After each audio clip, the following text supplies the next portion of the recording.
So welcome everyone to our third YouTube presentation.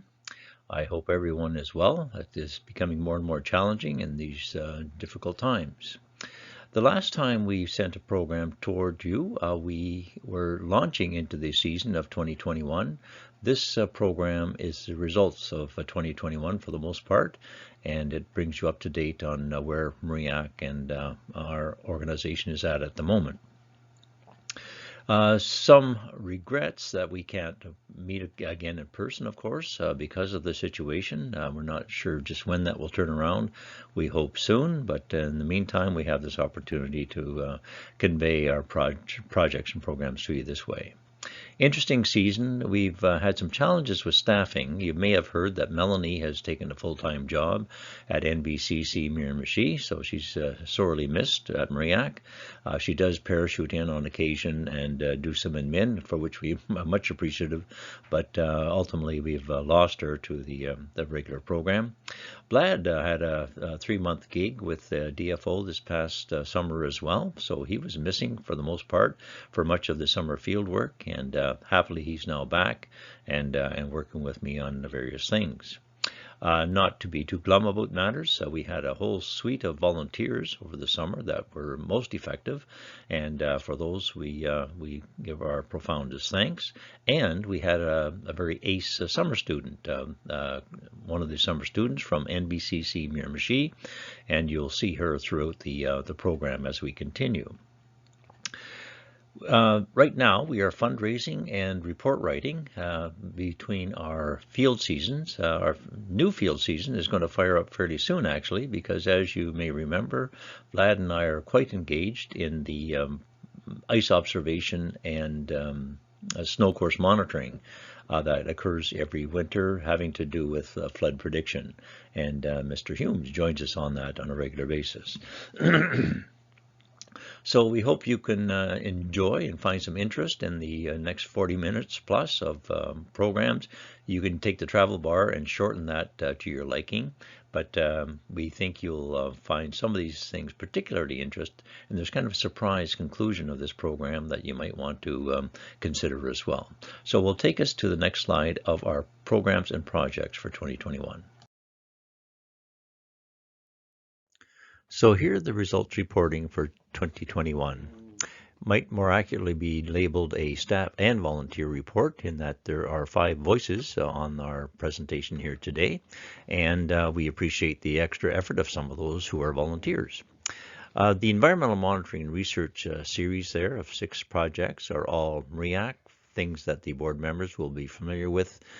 When we go beyond that, though, we have the Richibucto Watershed, relatively new, and we have the 4 projects there that we are in effect subcontracting to the Richibucto River Association. Next, watershed and habitat management.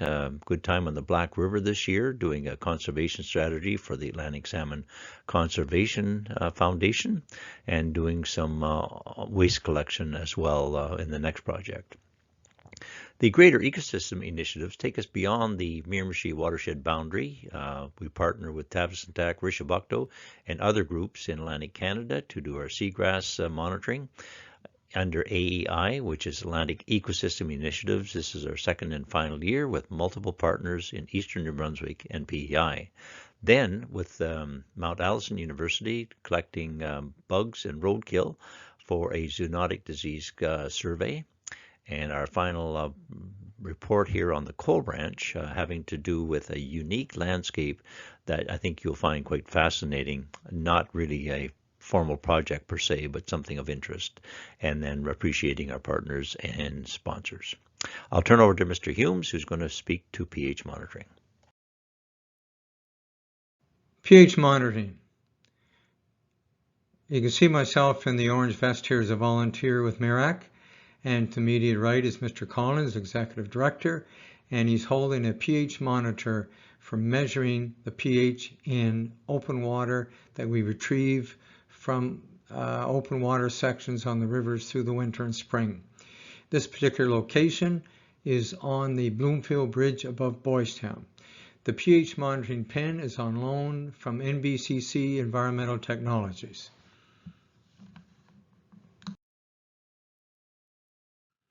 As you can see on the legend here, we're referring to the pH measurements for two purposes. One, that performed from the river water samples, and that from snow across the Miramichi watershed. And number-wise, you're looking at approximately 16 sites specific to the river water measurements, and another dozen sites specifically for snow checking the pH levels.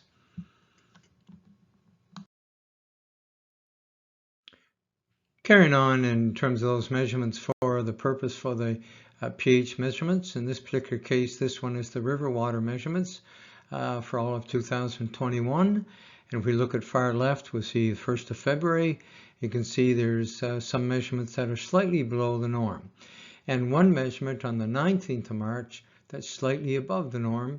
But overall, no major difference that's going to be detrimental or harmful to fish habitat. Similar to the last slide, the pH levels here in this particular case, snow versus the river water, is that very much within the normal range and some slightly lower. In either case, there's nothing significant in terms of those ranges that are going to have any damage or peril to fish habitat. If we were to compare the figures for 2020 to 2021, in 2020, all the measurements were in the normal range. We have slight variation in 2021 where we had one little higher and some a little lower, but we're not quite sure what the reason for that is yet. In any case, we'll move on to lake monitoring. Thank you. Thank you, Tim Humes. Lake monitoring is one of my favorite programs, and the scene here would suggest maybe some of the reasons why. It takes us to the far-flung areas of the watershed. We get to go canoeing, portaging, and basically generally enjoying the day to deploy our various temperature loggers. So a program we're going to present the results on now, so stand by. But first of all, let us orient ourselves as to where we do our lake monitoring. On the top of this screen, what a pointer has here, Mullen Stream Lake. We've been doing that for quite a number of years now. The North Ranoose Lake, relatively newly added. I think this is the third year for that. Kennedy Lake, we've been monitoring for about a decade. And the Miramichi Lake, perhaps for the last 5 years. And the Miramichi Lake, of course, being that quite controversial lake having to do with the poisoning of the smallmouth bass in that lake. On the left here, the simple equipment we use, there's a rock bag, is covered with lead line. Of course, you can see it attached to that lead line are tidbits, which are the temperature loggers. On the right of this screen, you see the distribution of those temperature loggers from about the meter down from the surface of the water, taking us right down towards the bottom of the lake. On the top of this line, of course, we have the buoys that keep things afloat. This scene demonstrating our deployment of the lake monitoring line, in this case on the Miramichi Lake, and you can tell it's the deployment bag because the bag is nice and clean and about to be set in place. So here are the results of the temperature logger line on the main Kennedy Lake. You'll see there's the typical stratification as we would expect, especially during the heat of the summer, which is principally in August there.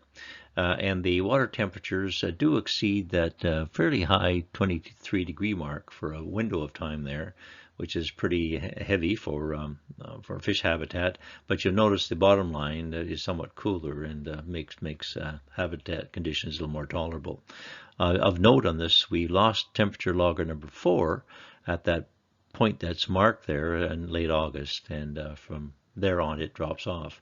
There seems to be almost some sort of event that wiped that out, but we have the data for the rest of the season, and it drops off and cools off significantly.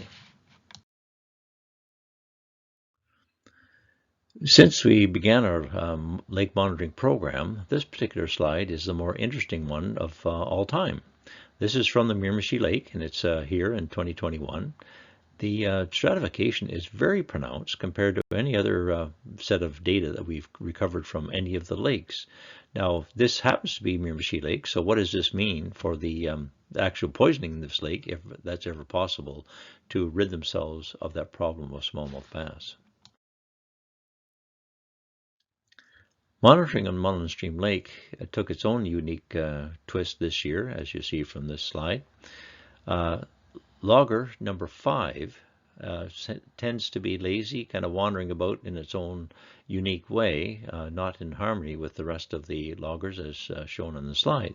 So the others track the summer fairly well, typical to the others, but this one is really kind of going random, and we wonder if perhaps that the rock bag and the bottom logger perhaps got embedded in the sediment, but we really don't know how to explain that otherwise. And here yet another virtually a perfect day as we approach the deployment of our lake monitoring bag into North Renoose Lake. So the results to follow. So by comparison to all the other ones, the North Renoose Lake is the poster boy of lakes over the past summer. All the monitors performing just as we expect they should, showing the stratification in the heat of summer, doing the mixing during storm events, and so this is what we would have expected, and but makes for an interesting display of different results from different lakes over 2021. So going from one of my favorite programs to perhaps my least favorite programs, and this is monitoring on the Napan River watershed, specifically at Whites Brook.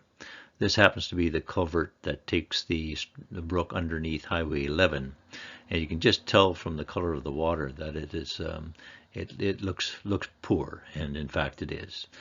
We have been monitoring this for many years, and it's an ongoing issue with water quality, and the results from 2021 are shown in the next few slides. This partial map of the Napan River watershed shows our sampling sites, principally along the main branch of the Napan itself, having sample sites here, and these other locations. The other pinkish balloons are located along Whites Brook. This particular one, the discharge at the former Chatham Forces Base, now Sky Park, and we continue down Whites Brook with some sample sites as well. Whites Brook tends to be the area where we have our most challenging water quality issues.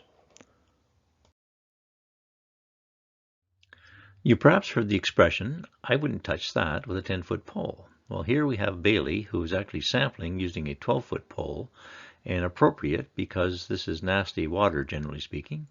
The discharge is actually two discharges, one from a sanitary sewer and one from a storm sewer hidden by those bushes in the background there. So these combined water amounts are coming from these two discharges. The sanitary sewer should contain virtually nothing because it has been decommissioned and now sent to the Southside Sewage Treatment Plant. The storm sewer is appropriately running to rid itself of stormwater in this area. Infiltration obviously causes some significant issues with water quality at this site. We're happy to say that the actual results of the sampling for 2021 were not quite as poor as they've been in past years.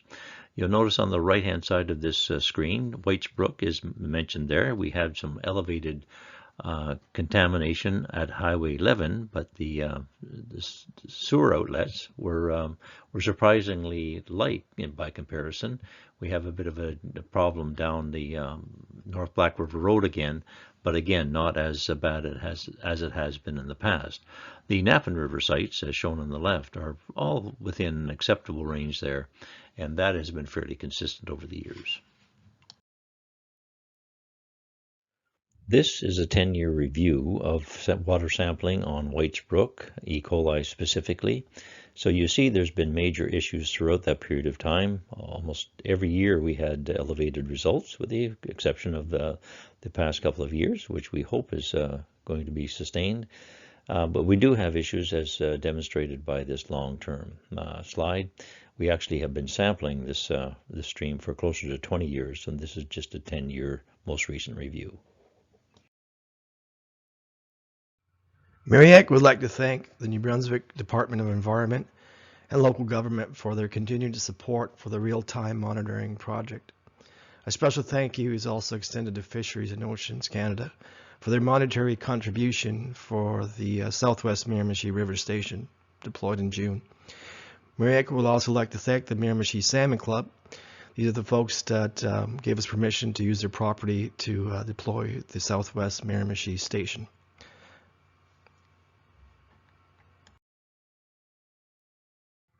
The real-time monitoring project started in 2013, the first station on the Southwest Miramichi. MREAC now has 3 real-time monitoring stations: the Northwest Miramichi at Weirton, Little Southwest Miramichi at Upper Oxbow, and of course the Southwest Miramichi at Doketown. The Southwest Miramichi station is used by DFO to close certain pools when temperatures get too hot for salmonids. They start to stress out, so it's important for these pools to be closed so there's no fishing. Unfortunately, in 2021, funding was only available for the Southwest Miramichi station. It's unfortunate, but this big data set now has a gap in it. So we don't know what's going to happen this coming year, but we're hoping that the funds are going to be there to support all 3 stations, because there was a little bit of an outcry by individuals since these stations weren't employed. People kept calling and wondering, hey, what's going on here? Did you just deploy these stations? What's happening? And we were telling them, well, show us the money.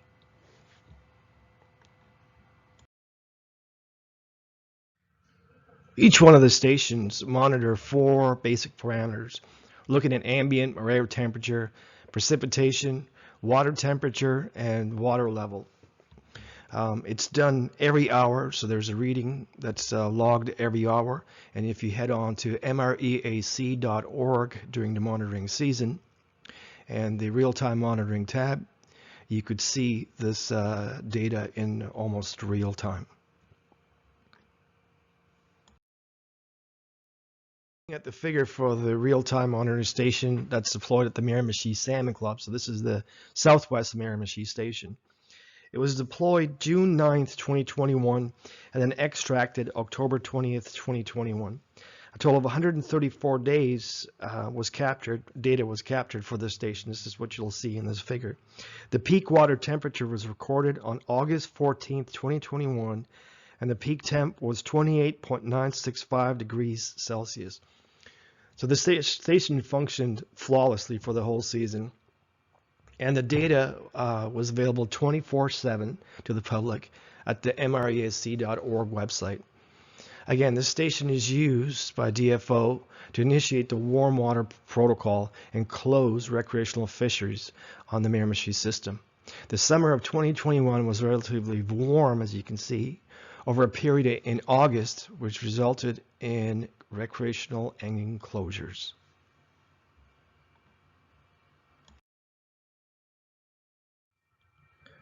Unlike the hot weather conditions throughout the summer of 2020, coupled with limited rainfall, it resulted in sustained high water temperatures and low water levels. 2020 was brutal for fishes. 2021 was much more favorable to cold water fishes from both water temperature and water level perspective. This resulted in less stressful conditions for Atlantic salmon and brook trout. So as illustrated in this figure, and the green is precipitation events, and then the blue is the water responding to the water level responding to the precipitation events. So if you see a green precipitation event spike, and then the water level will spike accordingly. So from July 10th, 2021 to October 19th, 2021, the station received 544.2 millimeters of precipitation. This is almost double what the station received the year before. The year before, in 2020, it was only 284.4 millimeters of precipitation. This is around the same period. Now, water levels for 2021 were impressive. On September 11, 2021, the station recorded a water level of 2.5802 meters of H2O. Normal water levels at the station are just under a meter.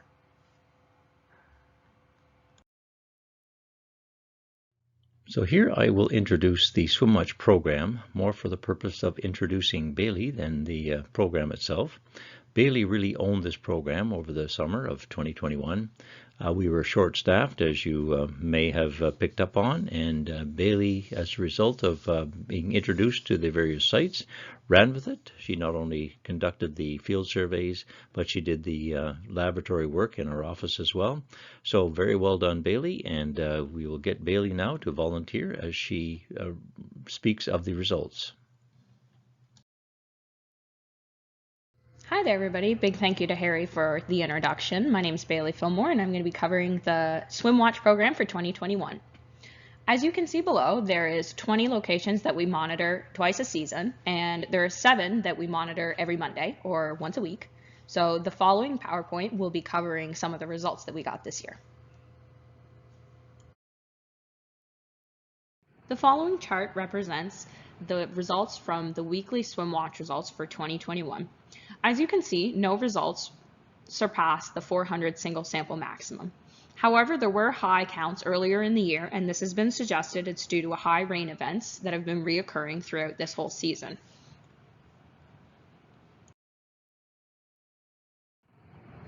This slide shows all of the SwimWatch results for the 2021 season from all 20 locations. As you can see, earlier in the year, there are higher spikes where it dips in the middle and then seems to spike back up towards the end of the season. It's been hypothesized, like it said in the last slide, that it was due to high rain events reoccurring at a frequent level. So something that I wanted to touch on this slide is the results from Hay Island in August 17th. There is a reoccurring contaminant plume that moves through Hay Island.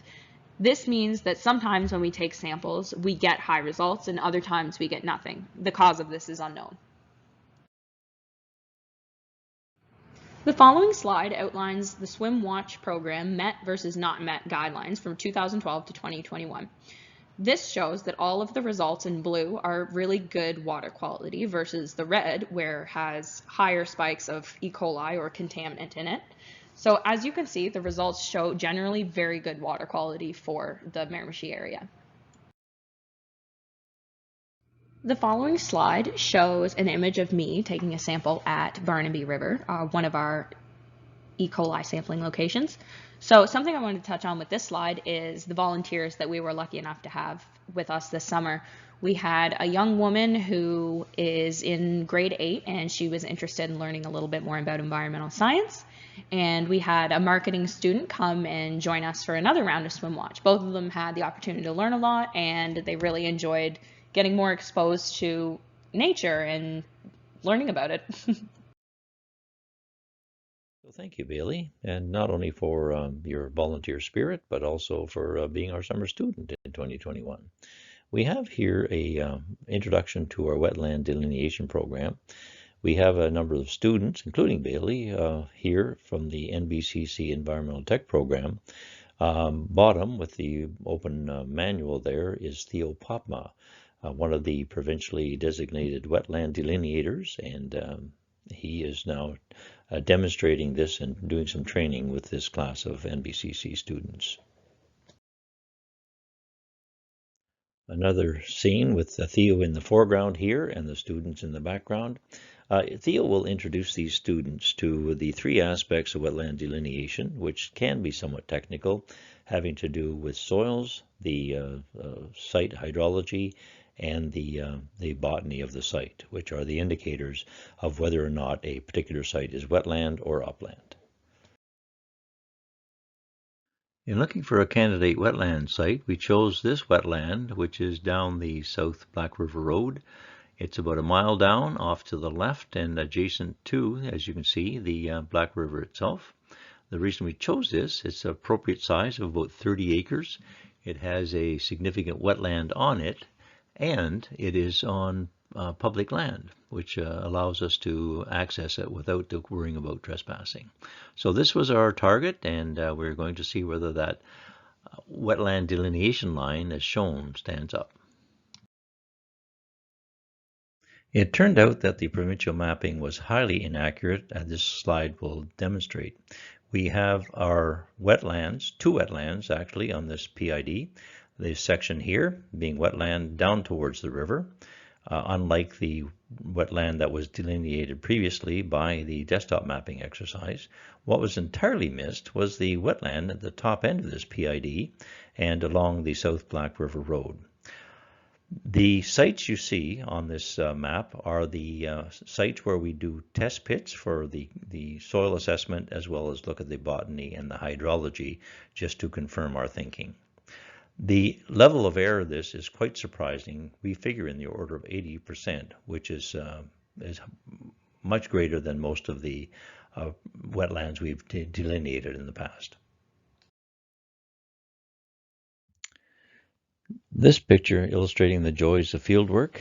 Bailey here at the end of our wetland delineation day was involved in trying to extract Theo out of a situation where he got his car stuck in the mud on one of the side roads in the Black River. That vest had been brand new and clean up until this particular day, and here we see some of the joys of field work as Bailey not only gets her vest covered, but her face and much of the rest of her as well. Some of the joys of working as a summer student with the Miramichi River Environmental Assessment Committee. We next turn our attention to the Richibucto River, and my son Neil is going to report on the ETF projects on that waterway. We move on down to the Richibucto system here and the work that's been performed by the Richibucto River Association with some input from MREAC staff and resources. The opening picture here is from the Gasbro Creek in October. The Gasbro's down on the south portion of the Richibucto estuary. This picture is from a shoreline survey that took place. This season, we installed 10 temperature loggers on the Richibucto system. 8 of these loggers were installed at upriver freshwater tributary sites, the ones that I'm indicating here. And the remaining 2 that you see were estuary sites. We got permission to attach 1 logger to the Richibucto wharf down here near the harbor entrance. And the remaining logger here we attached to a very old bridge referred to by the locals as New Bridge. Happily, all 10 of these loggers were successfully retrieved at the end of the season. While we're looking at maps, here's one similar but different. These are bacterial sampling sites, all of these being freshwater tributary sites. Our sampling endeavors here were sponsored by the Environmental Trust Fund. We did 4 samplings throughout the season of these 8 sites. 3 of these samplings were processed in-house by MREAC, and the last sampling we sent off to the Research and Productivity Council lab in Fredericton to get a general chemistry profile. The water quality was generally quite good on these sites. The sites you see here represent the same 8 tributaries that we put our loggers in, those being the 8 freshwater logger sites indicated on the last map. And about half of the time we were using the very same river access points for the sampling as we used to install the loggers.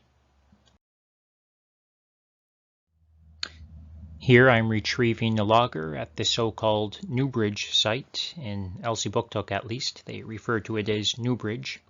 It's the main River Creek Road bridge, technically. The logger is strapped to the lower part of this little plank I'm pulling out of the water, this little piece of strapping, which we had nailed to the bridge pier. This technique for tidal waters allows us to get the logger as low as possible into the water so that it will hopefully remain submerged even during the lowest tides during the season. To represent the results of our temperature logging, I had the spreadsheet generate this graph.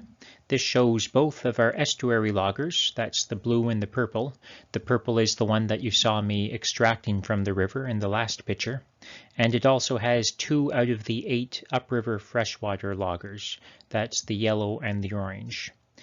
We chose these 2 upriver sites, the Coal Branch and the South Branch, because they tended to be the warmest and the coldest, respectively, of the upriver logging sites. We would love to know for a fact why the South Branch is cooler. One reason may be that it's better shaded as one of the smaller and narrower rivers. I'm sure there are many other interesting things to be discerned from this graph, so we will keep staring at it.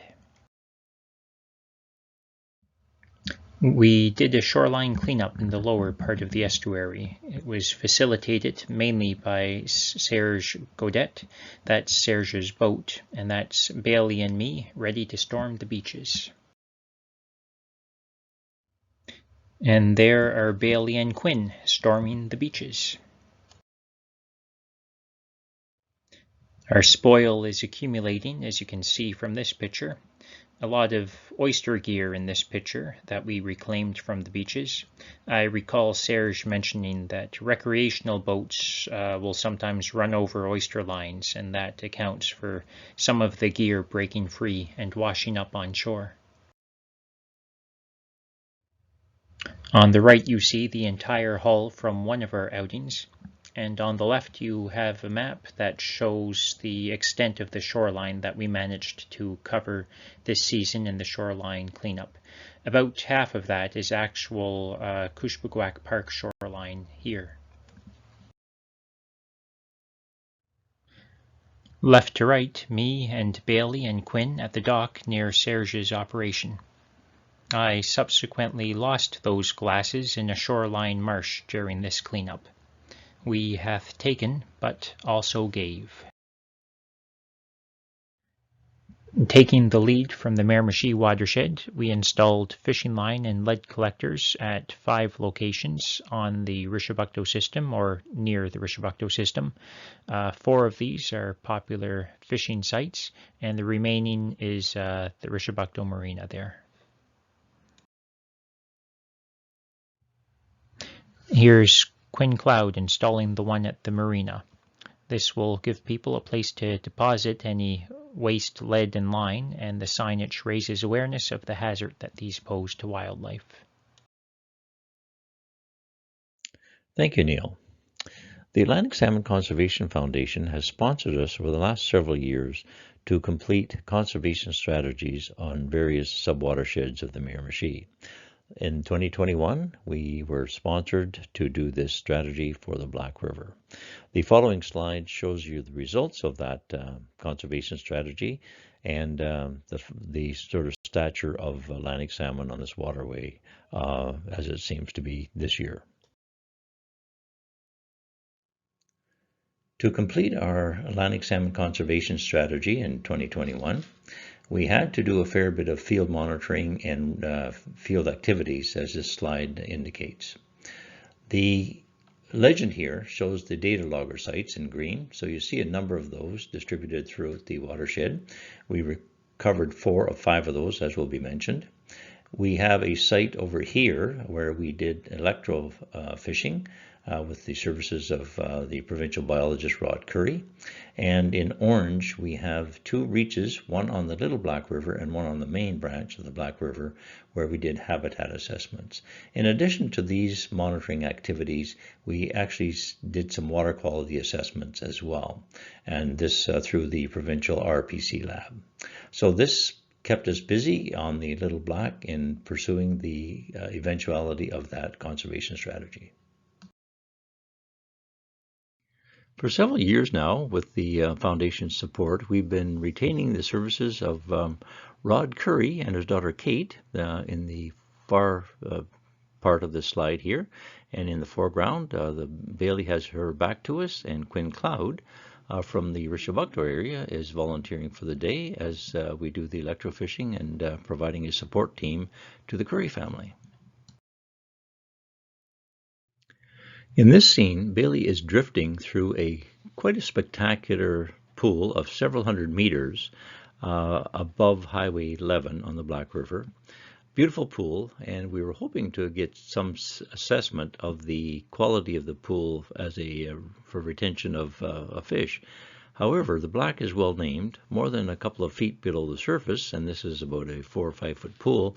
We could see nothing as a result of the dark color of the water.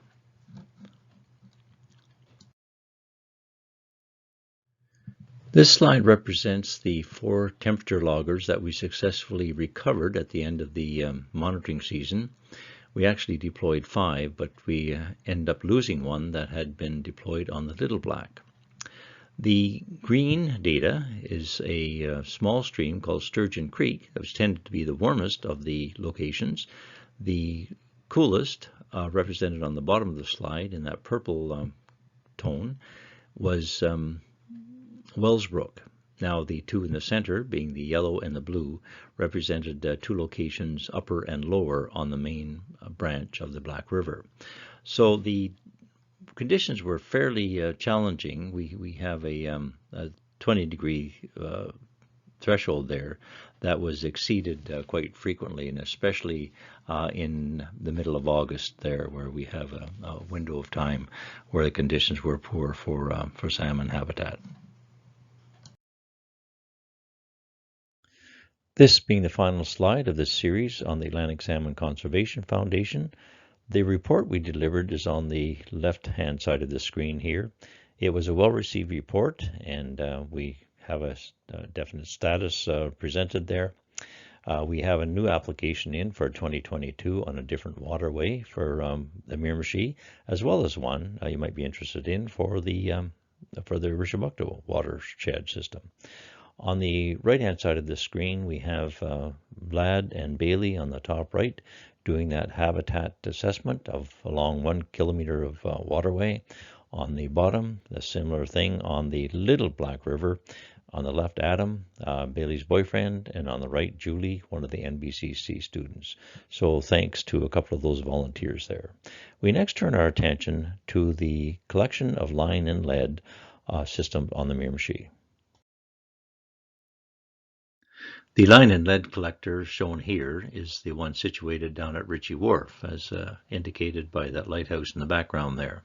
So this is one of the 14 locations we have throughout the Miramichi, and as noted, we actually have introduced this program down to the Richibucto in 2021. So the results of 2021 shown in the following slides.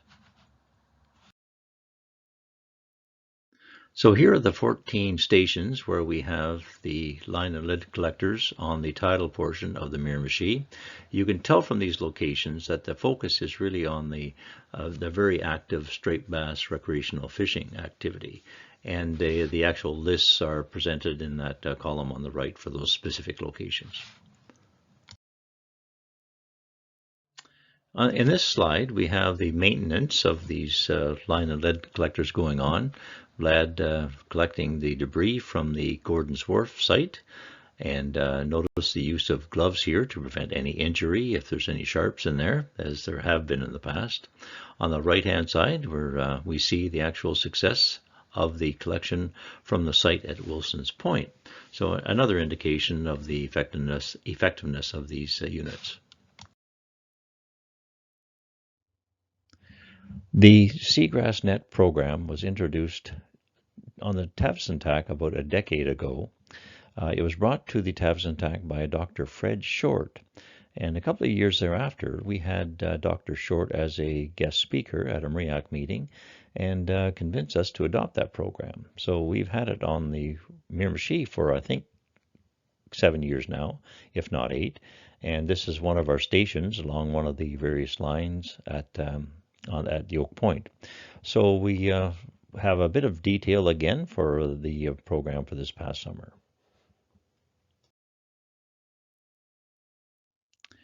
So here we're actively monitoring one of the seagrass sites, this one at Oak Point. You see from the pattern on the waterway here, the students and staff on the far line are along line C. The person in the middle would be on line B, and then in the armchair overlooking things is Billy Joe Fowler, who's taking notes as we continue our monitoring. The Barty Bug Island is revisited earlier in the year to set up our actual stations. Bailey in the scene here has one of those pet anchors in her possession. We established the 3 lines, and each of these lines has 3 stations along it. these pet anchors serve as ideal markers for these stations that we can attach to do our monitoring. So staying with the Barty Brook Island example here are the 3 lines shown. And so this is typical to the various stations, of which we now have 5 when we partner with Tabusintac and the Richibucto. So we'll leave off there.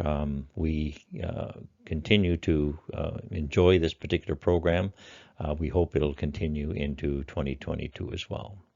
We now turn our attention to the Atlantic Ecosystem Initiative, or AEI, where we're doing bacterial and nutrient monitoring.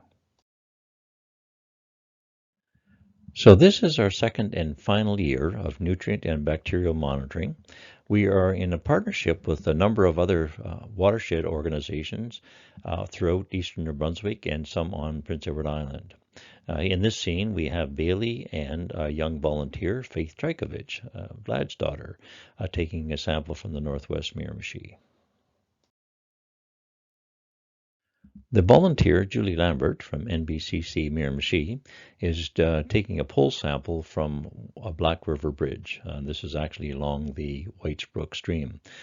Clearly, we know that we have issues of nutrient and bacterial contamination on this particular brook, so we have shifted some of our AEI monitoring to this particular problematic stream. The program will wrap up this year, but we do not have the results available yet. In fact, we're collecting them from a number of groups to compile it into a final report. The cover of this slide misleads you a little bit. We are doing roadkill collections, but in fact we did not collect from this moose. It's just the more spectacular roadkill I've come across over the last recent months. The collection actually did include a number of specimens from the road, but more to that, we were collecting biting insects from quite a variety of sources, from volunteers and elsewhere. And we've been looking to collect a series of mice from various locations as well for cat kills or otherwise. The material goes to Dr. Bet Lloyd, who's into a research project which is international in scope and trying to anticipate future zoonotic diseases, diseases not unlike COVID-19 and Lyme's disease. We leave off there now. We're going to turn our attention to our final program, which is very, very unique, not something that we have completed at all yet. In fact, we hope to have a program in the future. You'll note the use of LiDAR in these following slides, and my son will report on a very unique finding over this past year on of the landscape on the Coal Branch River. Back to Richibucto matters. This area on the map is an area of future interest. This is the Coal Branch Drainage Basin, and as the name suggests, it has a history of coal mining. We've already been identifying the various historical mining sites and have done a bit of exploration. We want to see whether there continue to be measurable impacts, such as from runoff from these sites. And we're also interested in understanding what the salmon situation is on the Coal Branch River and whether habitat can be improved. We have an application into the Atlantic Salmon Conservation Foundation for this. Here is one of the coal mining tailings fields left over from the coal mining of many decades ago. I'm standing on one of the ridges of this field. It's a field of great ridges and valleys, as you'll see in the next picture. This is the same site just off of the Highway 126. It's an almost surreal barren landscape, aside from these few post-industrial colonizers, a few trees of the humble variety who have decided that they can make do and make a happy home here. The water runoff first ends up in this massive settling pond before it drains off into Snake Brook here, which drains off into the Coal Branch. So it's not such an environmental disaster, but we are nonetheless interested what impacts there may be. The elevations are enhanced in this graphic, but it gives you a clear idea of the pattern, what the layout of these coal mining tailings fields are like. Quite fascinating. Don't go there unless you're ready for some ups and downs. Throughout the presentation, you've been noticing I've been highlighting some of the funders and supporters that have contributed during this past year. So once again, thanks to all those supporters along with the other 4 presenters. Very much appreciated. The volunteers over this past season, not only the ones that have contributed to this audio and visual presentation, but we think of Tim again, Bailey, Neil, Quinn, Julie, Kevin, Faith, all these ones who have volunteered with various projects, and with a sincere apology for those I might have missed on that volunteer list. It has been a very valuable contribution over the season. You notice the additional thing having to do with the Coal Branch River. That's clearly not a part of our program, a MREAC program, or even the Richibucto River Association program, but it's a discovery that we find quite fascinating, and we intend to follow up with if we can get some funding to look at the assessment of the Coal Branch and that coal mining history. Anyway, who knows what the future will bring, one and all. We hope we can get together in future years, perhaps an AGM in the spring, perhaps not. We will look to present other YouTube programs if not. So that is a wrap, and we hope it is all well with you, and we will leave off there until next time.